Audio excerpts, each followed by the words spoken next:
2匹の黒猫。昔々ある村には黒猫は不吉だという言い伝えがありました。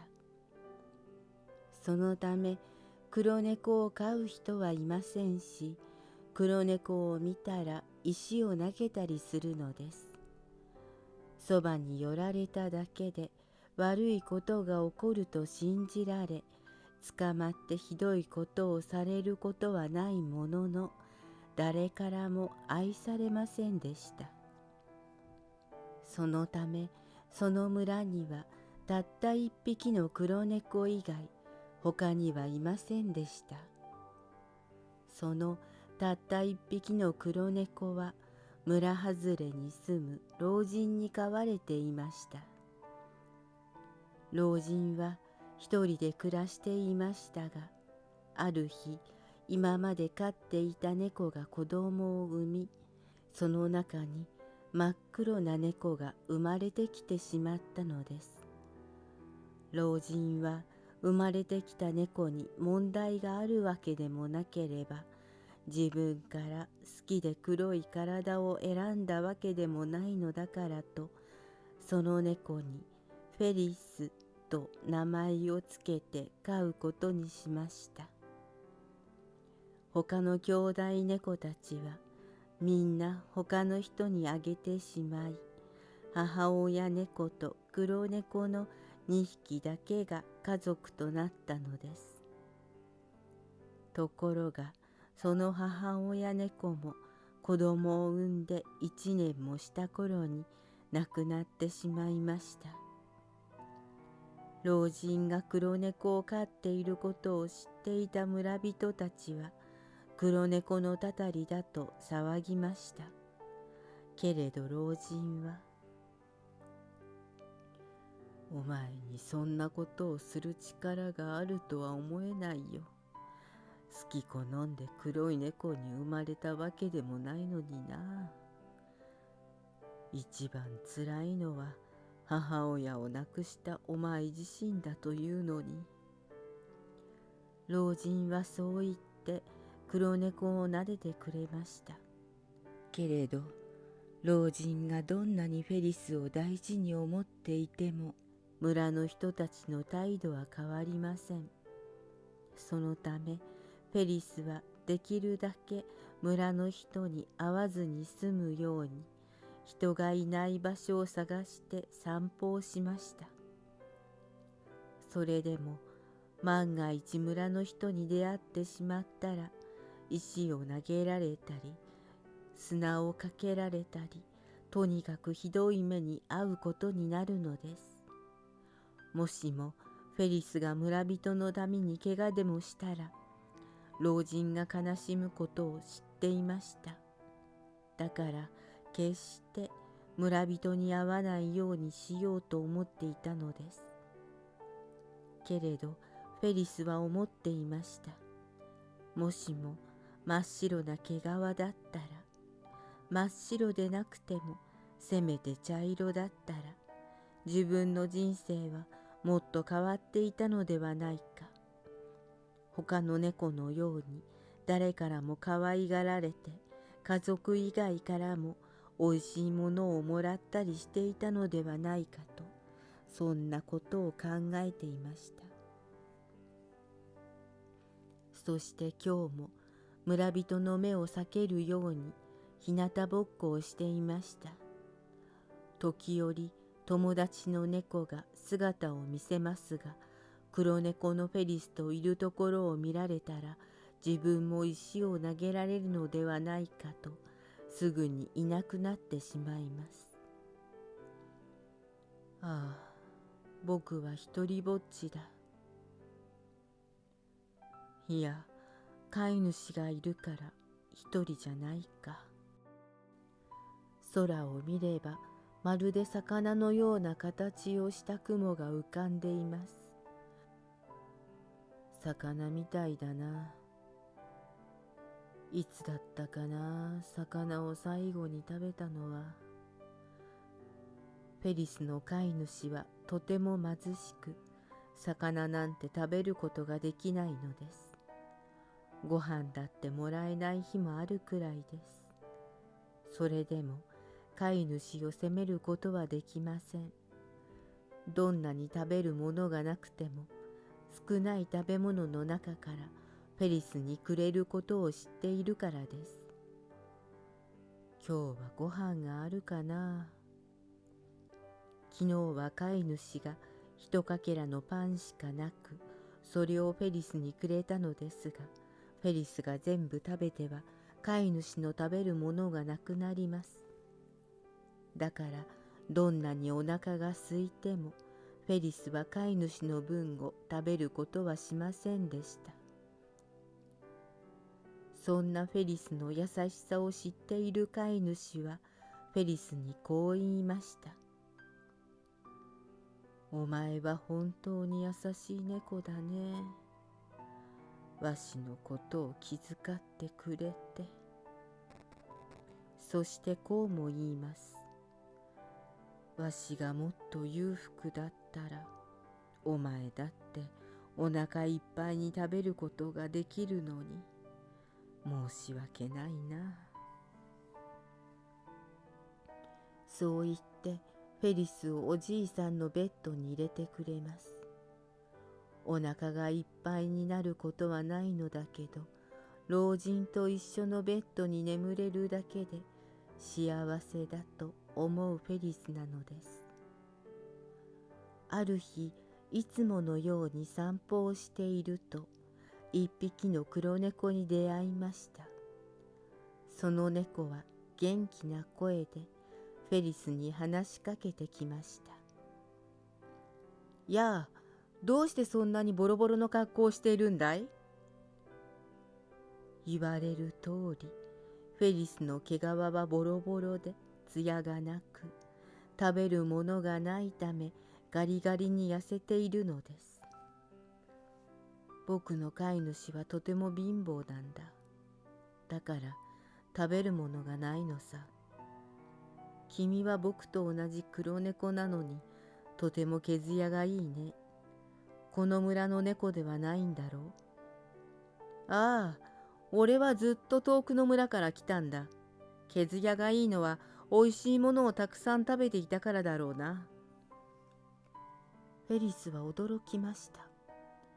同じ黒猫だというのに、自分はガリガリに痩せこけ、悲しい毎日を送っている。それなのに、目の前の黒猫はおいしいものばかりを食べているのです。フェリスはディオと名乗る黒猫にいろいろな話を聞きました。どうしておいしいものが食べられるのか、どこから来たのか、どんな生活をしていたのか。するとディオという黒猫は言いました。俺はずっと遠くの村で神として崇められていたんだ。その村では黒猫は神様だとされていてね、毎日おいしいものを食べてふかふかのベッドで眠ることができるんだ。どんなに毛を落としても怒られないし、広い部屋の中のどこでトイレをしても人間が来てきれいに掃除をしてくれる。そんな村があるのか。フェリスは驚きました。まさか黒猫を神様として崇めてくれるようなそんな村があるなんて全く知らなかったからです。じゃあ毎日お腹いっぱい食べられるんだね。ああ、もちろんだよ。食べたくなければ食べなくても次には別のおいしいものが出てくるんだ。いいなあ。この村は黒猫を見ると石を投げるんだね。俺はそれにびっくりしたよ。ディオは笑いながらそう言いました。それからフェリスは毎日ディオと話をしました。ディオの口から出る話はまるで夢の世界のようです。フェリスの中でどんどんその世界は大きくなり、いつしか行ってみたいと思うようになっていきました。けれどフェリスがこの村を出てしまったら、老人は一人になってしまいます。どんなに貧しくても、どんなに村人から黒猫なんて殺してしまえと言われても、フェリスを可愛がってくれる老人です。そんな老人を一人残して村を出ていくことはフェリスにはできませんでした。フェリスは毎日見たこともない夢のような村のことを思いながら空腹に耐える日を送っていました。決して行くことのできない夢の村。行ってみたいな。その村に行けば幸せになれる。もうお腹が空いて辛い思いをすることもなくなるのだと思うと、行きたい気持ちが湧いてくるのです。今日もおじいさんがくれたご飯は一かけらのパンだけでした。けれど老人と眠るベッドは暖かいのです。どんなに寒い日でも老人の体温でフェリスは暖かく眠れるのです。おじいさんと一緒なんだから、これが僕の幸せなんだ。フェリスは自分にこう言い聞かせながら眠りにつきました。ところが、いつもならとても暖かいベッドが氷のように冷たく感じて目が覚めました。隣に眠っているはずの老人の肌は硬く、触れると冷たさしか伝わってこないのです。どんなに起こそうとザリザリする舌で舐めても、小さく爪を立てても噛みついても、老人は目を覚ましませんでした。いつもなら仕事に行くからと出かける時間になっても起きる気配がありません。フェリスは一体何が起こっているのか分かりませんでした。お腹が空いて泣きましたが、それでも老人は目を覚ましません。仕方なくそのまま眠りにつきましたが、夕方になりドアを叩く音で目が覚めました。いつも休むことなく仕事に出かける老人が仕事に来ないことで、村の人がおかしいと思ったのでしょう。老人の家にやってきたのです。もしも自分がいることが分かったら、きっとひどい目に遭わされると思ったフェリスは、ベッドの下に潜り込みました。間もなくドアが開き、村人たちが入ってきました。ベッドに横になっている老人を見ると、死んでるぞと叫びました。そこで初めてフェリスは老人とお別れの時が来たことを知りました。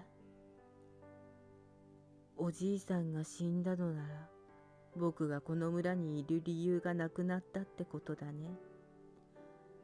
フェリスはこれまで夢にまで見た村に行くことができると思いました。もちろん老人との別れは悲しく辛いものがありましたが、それでもお腹いっぱいご飯が食べれるのだからと気持ちを切り替えたのです。けれど夢の村に行くための道がわかりません。どうやって行けばいいのか、どっちの方角に歩いていけばいいのか。そこでフェリスはディオを探しました。するといつも寝ている木の上で気持ちよさそうに眠っているディオを見つけることができました。フェリスはディオに声をかけました。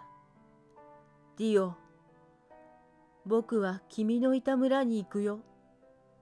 眠そうに目を開けたディオがフェリスのもとへ降りてきました。なんだって？僕は君のいた村に行くんだ。おじいさんはどうするんだい？おじいさんは亡くなったんだ。村の人たちが来て死んだって言っていたから確かだよ。おじいさんがいなくなった今、僕がこの村にいる意味がないんだ。本当に行く気なのか？ああ、もちろんだよ。行けば僕はお腹いっぱいに食べることができるんだ。でも道がわからないんだ。道を教えてくれないか？ディオはしばらく考えていましたが、うなずいてくれました。わかったよ。そんなに行きたいなら村の入り口まで一緒に行ってあげよう。でも俺は村には入らないよ。村の入り口でバイバイだ。それでもいいかい？連れて行ってくれるの？なんて君は優しいんだ。でもどうして君は帰らないの？この村にいても石を投げられたり砂をかけられたり、ひどい時は塩をまかれるのに、ご飯だって食べることができないじゃないか。俺はこの村がいいんだよ。あの村まではかなり遠いけど、それでもいいんだね。フェリスは力強くうなずくと、2匹は出発しました。何日もかけて歩き続け、時々ゴミ箱を漁ったりしながら、なんとか夢にまで見た村に着くことができました。村の入り口に着くと、ディオが言いました。じゃ、俺はここでバイバイだ。頑張れよ。ああ、ありがとう。ディオはあの村に帰るのかい？そうだな。今のところはあの村の方がのんびりできるからな。そうか。気をつけて帰ってくれ。ああ、じゃあな。そう言うと、ディオは歩き出しました。フェリスはディオにありがとうと最後の言葉をかけると、村へと入っていきました。フェリスが村に足を踏み入れると、道行く村人がフェリスを見つけました。そしてその場でひざまずくのです。黒猫様、黒猫様がお帰りになられた。よかった、よかった。これでこの村も安泰だ。どの人間も大喜びです。もう石を投げられることもなければ、砂をかけられることもありません。フェリスは大きな神殿に連れられると、大理石でできた広いお風呂場に連れて行かれ、まるで王様のように若くて美しい女性に体中をきれいに洗ってもらいました。風呂から出ると丹念に体を拭かれ、温かいミルクとおいしい食事をちょうど良い高さの台の上に置かれました。夢に見ることさえできなかったごちそうの数々はフェリスの胃袋を満たしてくれました。フェリス専用の寝室にはふかふかのベッドが置かれ、続く部屋にはネズミのおもちゃや紐などあらゆるおもちゃがある。そればかりか自由に登れるタワーが設置されていて、飽きることがないと思われました。床は滑らないような素材でできていて、足を痛めることもない。どこの柱で爪を研いでもいいようになっているし、たとえ傷つけてしまったとしても、人間たちは神様の傷跡として崇めました。フェリスはこんな幸せがあったことを喜び、ディオとの出会いを心から感謝しました。ところが、朝、昼、晩とご飯を運んでくる人間はいるものの、うやうやしく掲げて持ってきたご飯を置くと、さっさと部屋を出て行きます。決してフェリスの頭を撫でることも体を撫でることもしないのです。フェリスが撫でてほしいと思ってそばに寄っても、恐れ多いことだとひざまずき、早々に部屋を出て行ってしまいます。最初こそこれこそが最大の幸せだと思っていたフェリスでしたが、だんだんつまらなくなってきました。思い出すのは老人のゴツゴツした手です。撫でられて気持ちの良い手ではなかったものの、その撫で方には愛情があり、いつでも優しく声をかけてくれました。膝の上に登ればにっこりと微笑んで、今日あったことを語り合うのです。言葉が通じているわけではないのに、まるで心が通じているような気がしました。フェリスは天を仰ぎました。老人と暮らした家はボロボロで、雨が降れば雨漏りがし、隙間風が入り込むようなところでした。今は高い天井があるだけです。空を見たくてもどこにも窓はなく、もう空が何色だったのかすら思い出せません。フェリスは思いました。撫でてほしいよ。膝の上に登りたいよ。愛してほしいよ。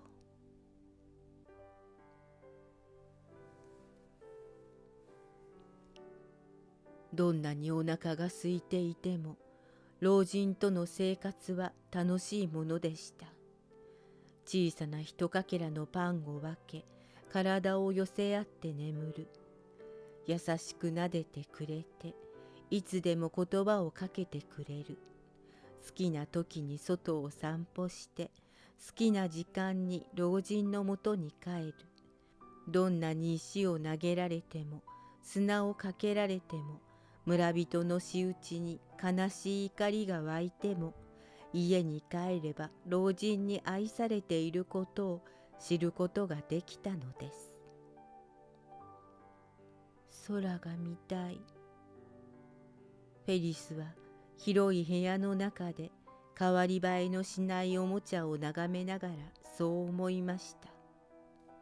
そうか。これがリオが出て行った理由か。どうしてこんなにごちそうだらけでお腹いっぱいに食べられるのに、リオは石を投げられるような生活を選んだのか、とても不思議だったのです。しかし、同じ生活をするようになり、こんなにつまらなく悲しいことはないと思いました。本当に必要なのは、空腹を満たしてくれる食べ物でも、広い空間でも、ふかふかのベッドでもなかったのです。本当にフェリスが欲しかったものは、それは自分を愛してくれる人間の優しい手のぬくもりと、外に出て友達と遊べる自由でした。けれど、それに気がついた今、フェリスはこの部屋から出ることができないことも知りました。扉は固く閉ざされ、決してこの部屋からは出られない。死ぬまでここでつまらない毎日を送るしかない。友達に会いたいと思っても、その友達は遠い村にいるだけ。たとえこの部屋から出られたとしても、かつて老人と暮らした村への道がわかりません。僕はどうしたらいいんだろう。フェリスはあまりの悲しさに涙しました。そして自分の人生はこのまま終わるのだと諦めました。そんな時です。ご飯を持ってきてくれた人間が扉を閉めるのを忘れたのです。入り口の近くで使いもしないおもちゃに囲まれて寝ていたフェリスは、人間が入ってきたことを知り、頭を上げました。人間の方はおもちゃの中に埋もれているフェリスに気がつかず、いつもの台の上に食事を置くと部屋の中を見ているようでしたが、フェリスがいないことに驚きました。神様、どちらにいらっしゃるのでしょうか。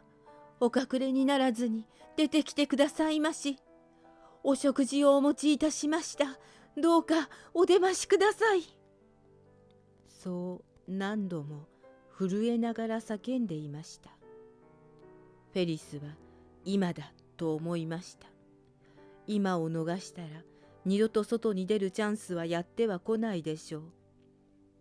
おもちゃの中から飛び出し、開いている扉に向かって突進しました。そのまま外へと走ります。二度と人間になど捕まらないようにひたすら村の外へと走りました。やっと村の出口が見え、外に出たところでうろ覚えの方角へと走ります。その方角は老人と暮らした村へと続く道です。もう二度とあんな村になど戻りたくはないと思っていたフェリスですが、どうしても老人との思い出が詰まった村へ戻りたかったのです。走り続け、疲れては休み、お腹が空いてはゴミを漁る。神様と崇められ、おいしいものを食べてきたフェリスには走ることなど何ともありませんでした。村を出て3日ほどしたある日、遠くの方に黒い影が見えました。フェリスはその影がディオであることに気がつきました。ディオは痩せて毛艶も悪くなっていましたが、真っ黒な毛の猫であることは変わっていませんでした。フェリスはディオに向かって大きな声で叫びました。ディオ！ディオはゆっくりと顔を上げるとフェリスに近づいてきました。その顔はフェリスじゃないか。どうしてこんなところにいるんだい？あの村を出てきたんだよ。お腹いっぱいに食べることができるのに、どうして？それはディオが一番わかっているだろう。確かに。そう言ってディオが笑いました。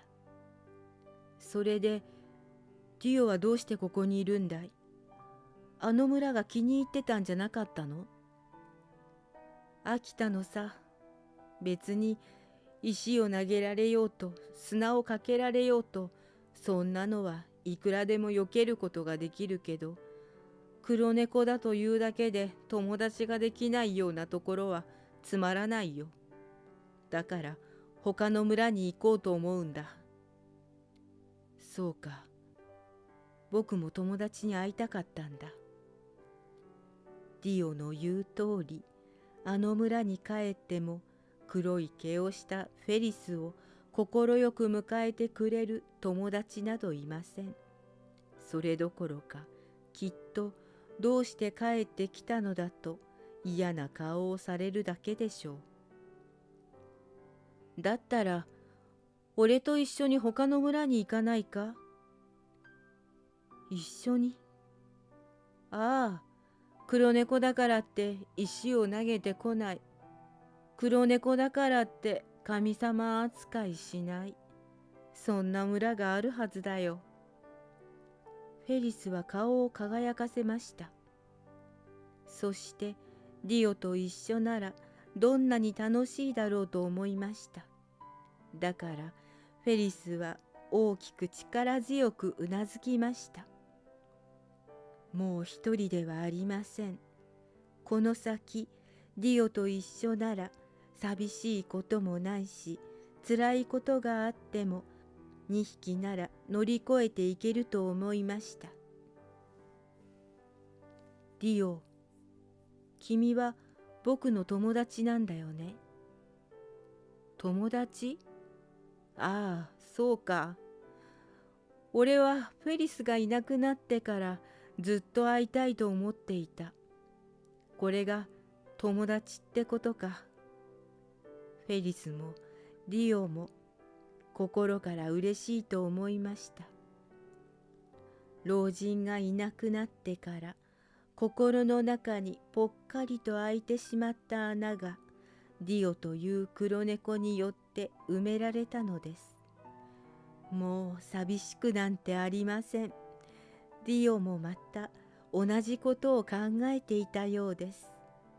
フェリスがいなくなってから心の中にぽっかりと開いた穴、それが何なのかわからずにいましたが、ただただフェリスに会いたいという気持ちだと知ることができました。2匹の黒猫は来た道とは全く違う方向へ歩き始めました。おしまい。